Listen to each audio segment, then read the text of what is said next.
시청자 여러분 안녕하십니까? 뉴스 플러스 시작합니다. 미중 무역 갈등이 재점화되면서 글로벌 자산 시장이 안전자산으로 빠르게 향하고 있습니다. 그래도 우리 시장 주말 내내 걱정했는데 예상보다는 선방하며 마감했습니다. 모멘텀이 살아있다는 평가가 나옵니다. 오늘 시장 상황 점검해 보겠습니다. 증권부 정원우 기자 나와 있습니다. 정 기자, 오늘 코스피 장 초반에 급락하면서 불안했는데 사실 이 정도면 선방했다고 볼 수 있는 거 아닙니까? 네, 지난주 금요일 뉴욕 증시가 이제 급락하면서 투자자분들께서 불편한 주말을 보내셨을 텐데요. 하락률을 보면 나스닥이 마이너스 3.56%, S&P 500이 2.71%, 다우가 1.9% 하락하면서 낙폭이 깊었습니다.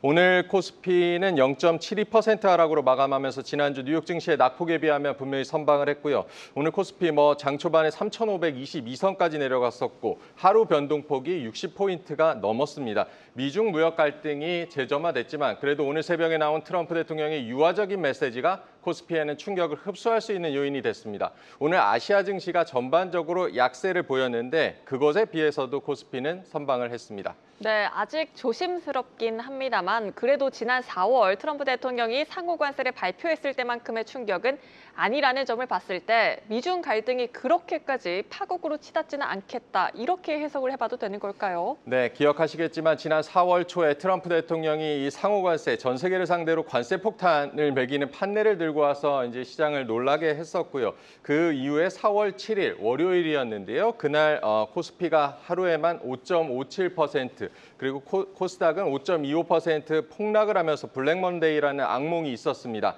이후 상호관세 유예, 또 미중 관세 유예를 목격하면서 트럼프가 항상 도망간다, 타코 트레이드라는 말이 나올 정도로 증시는 내성을 길러왔습니다. 이번 미중 무역 갈등이 전면적으로 번진다면 그 같은 폭락장이 재현될 수 있다는 우려가 있겠지만 오늘 흐름을 보듯이 시장은 그래도 트럼프와 시진핑의 갈등 해소 국면으로 갈 것이라는 쪽에 무게를 두고 있다고 해석할 수가 있습니다.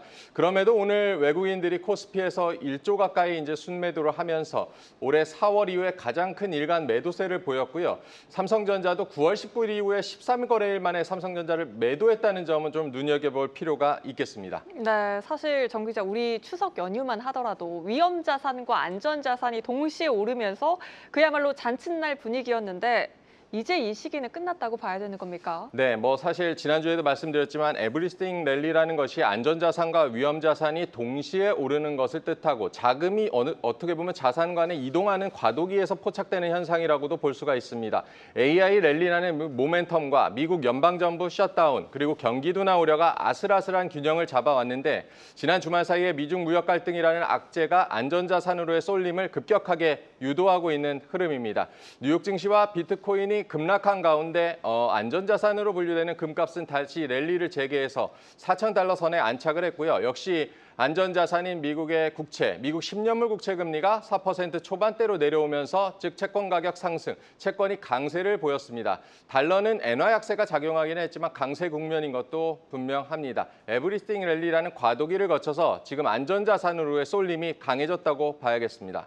네, 그렇다면 전문가들은 지금 상황에서 투자 전략 어떻게 가져가는 것이 현명하다고 보고 있나요? 네, 여러 증권사 리서치 센터들의 보고서를 보고 있는데 단기적으로는 리스크 관리에 좀 중점을 둬야 할 때라는 조언이 나오고 있습니다. 지금 워낙 확인해야 될 변수들이 넘쳐나기 때문인데요. 국내에는 이제 가장 큰 이벤트인 삼성전자 실적이 내일 나올 텐데 키움증권 같은 경우는 반도체뿐 아니라 코스피 전반의 차익 실현 물량이 출회할 수 있다고 경고를 했고요. 대신증권 같은 경우도 리스크 관리를 강조를 하면서 단기 트레이딩 전략은 유효하다고 조언을 했습니다. 대외적으로 지금 진행 중인 악재를 보면 미국의 연방정부 셧다운, 폴리마켓에서는 10월 15일을 넘길 것이라는 전망이 우세하고요. AI 버블 논란도 지금 지속되고 있는데 이번 주에 있을 ASML이나 TSMC와 같은 이런 반도체 기업들의 3분기 실적을 확인할 필요가 있다는 조언입니다. 무엇보다 단기 악재로 급부상한 미중 무역 갈등이 31일로 예정된 에이펙전에 어떤 식으로 전개되느냐가 중요한 변수로 꼽히고 있습니다.